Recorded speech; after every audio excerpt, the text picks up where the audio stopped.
बच्चों, देश में कोरोना नामक महामारी ने अपने पांव पसार रखे हैं पूरी तरीके से।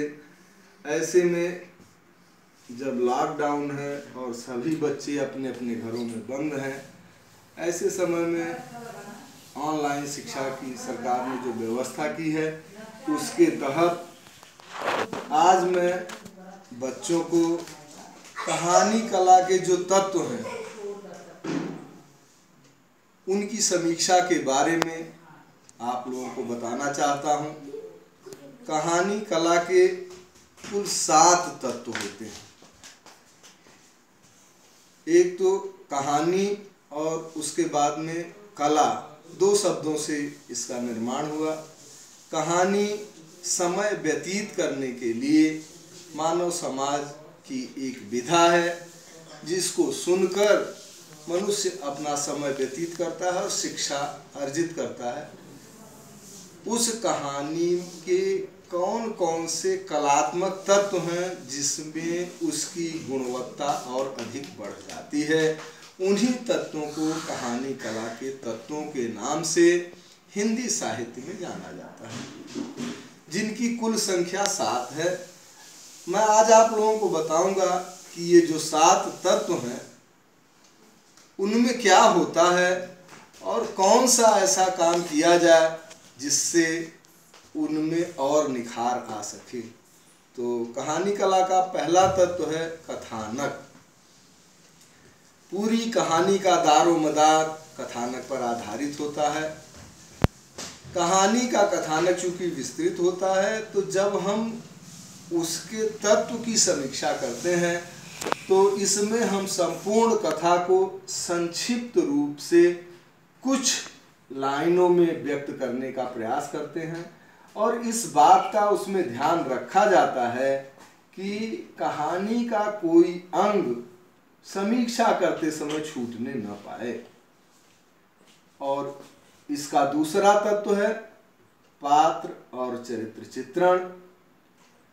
कहानी लिखते समय लेखक को इस बात का भी ध्यान रखना पड़ता है कि कहानी में बहुत अधिक पात्र न हो, क्योंकि कहानी एक संक्षिप्त विधा है और अगर उसमें पात्रों की अधिकता हो जाएगी तो फिर वह बोझिल हो जाएगी और पाठक को पढ़ने में आनंद की अनुभूति नहीं हो पाएगी। इसलिए कहानीकार को कहानी लिखते समय पात्रों की संक्षिप्तता का ध्यान रखना चाहिए। अब कहानी में जो पात्र हैं उनका चरित्र कैसा है। कुछ ऐसे होंगे जो धीरोदात्त होंगे, कुछ ऐसे होंगे जो खलनायक होंगे, कुछ ऐसे होंगे जो केवल हास्यास्पद स्थिति उत्पन्न करने के लिए कहानी में आए होंगे। तो कहानी में जितने पात्र हैं उन पात्रों का चरित्र कहानी में किस प्रकार का है, इस बात का वर्णन पात्र एवं चरित्र चित्रण शीर्षक के अंतर्गत किया जाता है। कहानी कला का तीसरा तत्व बच्चों संवाद योजना है।